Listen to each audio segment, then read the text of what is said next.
हरे कृष्ण कृष्ण कृष्ण हरे हरे हरे राम राम राम हरे हरे। श्रील प्रभुपाद की जय, गुरु गौरांग की जय। तो आज हम श्रीमती राधा रानी का मकर संक्रांति स्नान व कृष्ण से मिलन इस लीला का श्रवण करेंगे। एक बार माघ के महीने में राधा रानी एवं उनकी सखियां मकर संक्रांति के शुभ अवसर पर स्नान करने के उद्देश्य से यमुना गईं। शुभ मकर संक्रांति तिथि का यह विशेष स्नान का योग उपस्थित हुआ था। कुटिला सब समय श्री राधा रानी में कोई दोष ढूंढने में लगी रहती थी।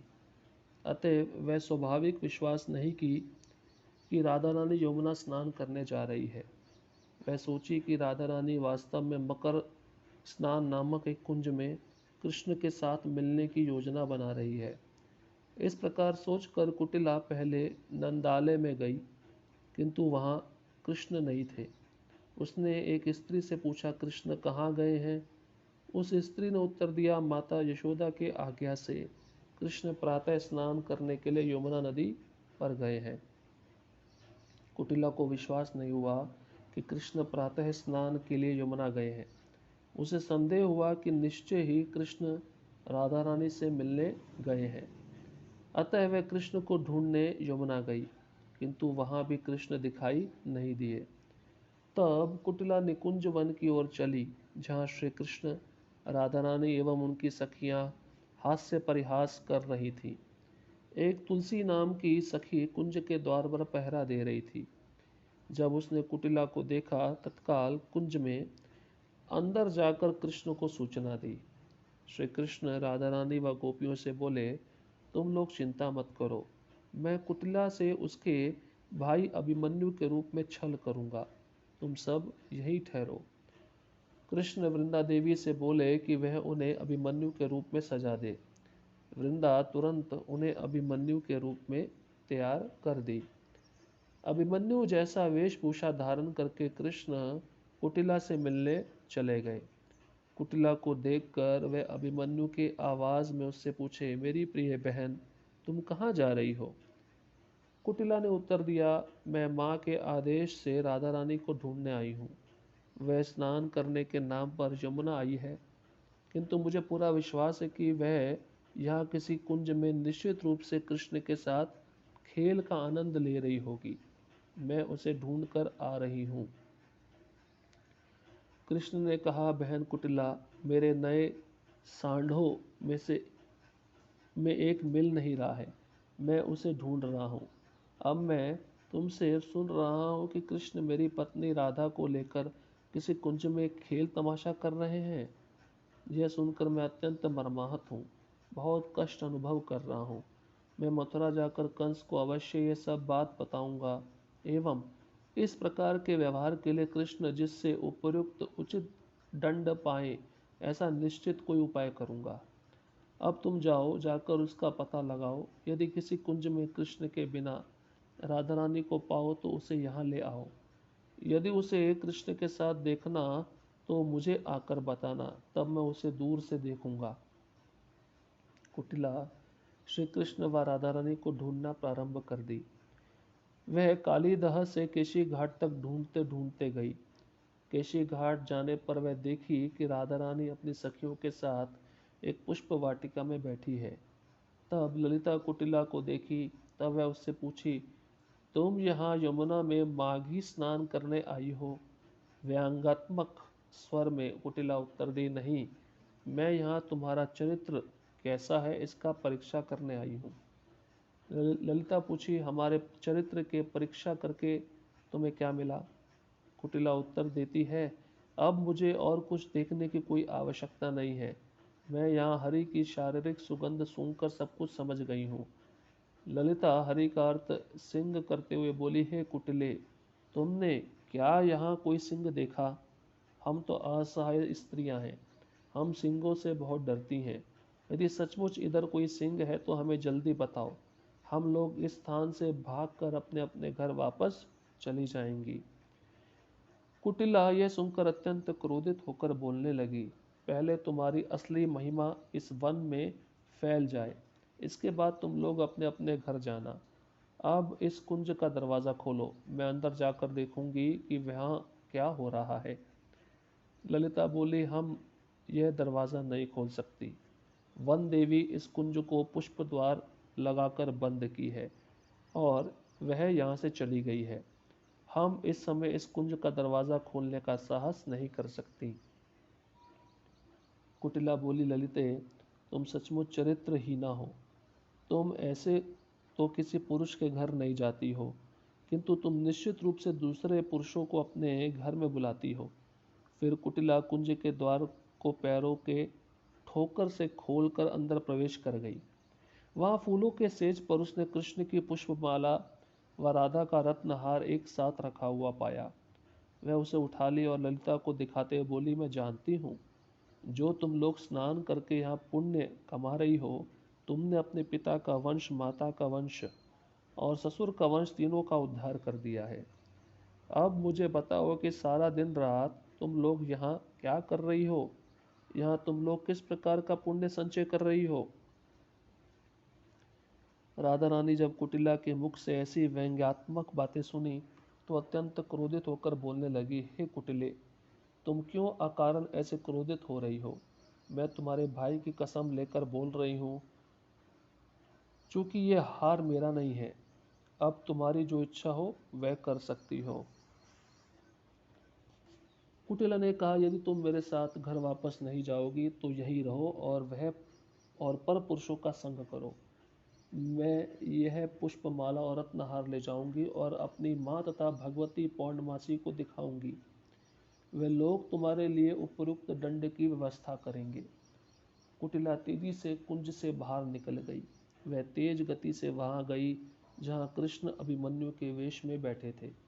वहां पहुंचकर वह उन्हें बताई, भैया, मैं कुंज में अंदर प्रवेश की और वहां कृष्ण की यह पुष्पमाला और राधा रानी का रत्नहार एक साथ पुष्पशैया के ऊपर रखा हुआ देखी। मैं उस दुष्चरित्र लंपट कृष्ण को नहीं देख पाई, वह पहले ही वहां से जा चुका था। कृष्ण कुटिला को बताए, तुम यह पुष्पमाला व रत्नहार लाकर बहुत बड़ी सेवा की हो।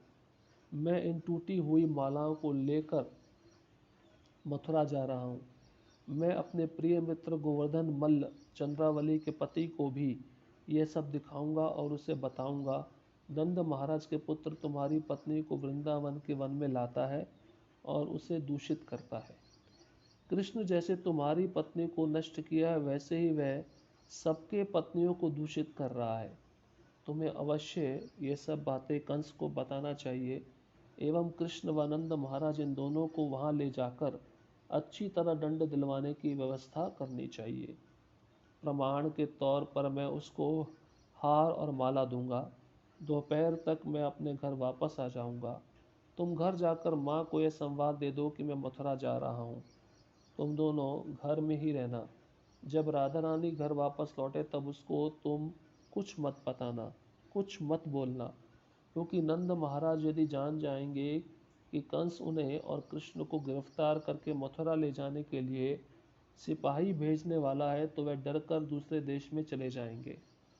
कुटिला को इस प्रकार सलाह देकर अभिमन्यु वेशी कृष्ण मथुरा की ओर चल दिए।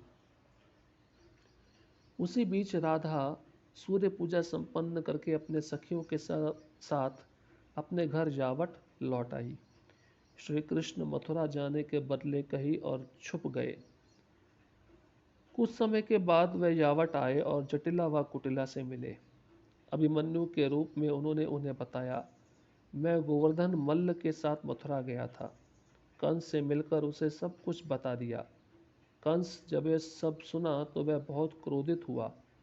अब वह नंद महाराज और उनके पुत्र को पकड़ने के लिए 100 सैनिक भेज रहा है। वे सभी मेरे पीछे आ रहे हैं, किंतु मुझे पता चला है कि वह धूर्त शठ कृष्ण मेरे छद्म वेश में हमारे घर आने की योजना बना रहा है। मैं अपने को कहीं छिपाने जा रहा हूँ। तुम दोनों मुख्य दरवाज़ा बंद करके घर के ऊपर छत पर चले जाओ। सब समय ध्यान रखना जिससे वह लंपट कृष्ण किसी भी प्रकार हमारे घर में ना घुस सके। निकट में राधा रानी के उपस्थित रहने पर वह अपने को स्थिर नहीं रख पाता है, सीधे चले आता है। यहाँ आने पर उसे डांटना, फटकारना और दूर भगा देना, उसे अंदर मत आने देना। जटिला व कुटिला को ये सब निर्देश देकर अभिमन्यु वेशधारी कृष्ण घर के भीतर प्रवेश किए, जहाँ राधा रानी रहती थी। जटिला व कुटिला मुख्य दरवाज़ा बंद करके भवन के छत पर जाकर कृष्ण के आने की प्रतीक्षा करने लगी। कुछ देर के बाद असली अभिमन्यु आया। जैसे ही वह घर के दरवाजे पर पहुंचा, कुटिला एक पत्थर उठाई और क्रोधित स्वर में छत के ऊपर से ही बोलने लगी, ओ दुष्ट! ब्रजनारियों का सतीत्व नष्ट करने में तुम्हारा साहस बहुत बढ़ गया है। अब तुम मेरे बड़े भैया अभिमन्यु का नकली वेश बनाकर हमारे घर में घुसने का प्रयास कर रहे हो। मैं अच्छी तरह जानती हूँ कि तुम कौन हो। तुम उस दुष्ट कृष्ण के अलावा और कोई नहीं हो। तुम मेरे भाई के रूप में आकर मुझे धोखा देने का प्रयास कर रहे हो। यदि तुम इस घर में बलपूर्वक घुसने का प्रयास करोगे तो मैं इस पत्थर को फेंक कर तुम्हारा सिर चकनाचूर कर दूंगी। तुम्हारे चरित्रहीनता के विषय में कंस को बता दिया गया है। वह तुमको और तुम्हारे बाप नंद को गिरफ्तार करने के लिए 100 सैनिकों को भेज दिया है। वे तुम लोगों को पकड़कर मथुरा ले जाएंगे और वहां तुम्हें दंड देंगे। यदि तुम अपना भला चाहते हो तो तुरंत यहाँ से दूर चले जाओ। अभिमन्यु अपनी बहन के मुख से इस प्रकार के गाली गलौज सुनकर बहुत हैरान हुआ। वह अपनी बहन व माँ को पूर्ण रूप से विश्वस्त करने का पूरा प्रयास किया कि वह अभिमन्यु का वेशधारी कृष्ण नहीं है, वह असली अभिमन्यु है। किंतु उसकी बहन व माँ किसी प्रकार से यह बात स्वीकार करने के लिए तैयार नहीं हुई। तब अभिमन्यु सोचा कि उसकी माँ और बहन को निश्चित रूप से कोई भूत प्रेत पकड़ लिया है, इसलिए उनके उपचार हेतु प्रेताचार्य ओझा को बुलाने का निर्णय लिया। वह ओझाओं को ढूंढने के लिए एक गांव से दूसरे गांव में घूमता रहा। भोर प्रातः काल में वह अपने गांव पुनः आया। इसके बीच कृष्ण अपने प्रिया राधा रानी के साथ सारी रात्रि उसके घर में बिताए। तो इस प्रकार से राधा रानी ने मकर संक्रांति के दिवस पर स्नान किया और पुनः कृष्ण के साथ कैसे मिलन किया, इस लीला से हम श्रवण किए। शिल प्रभुपाद की जय, गुरु गौरांग की जय।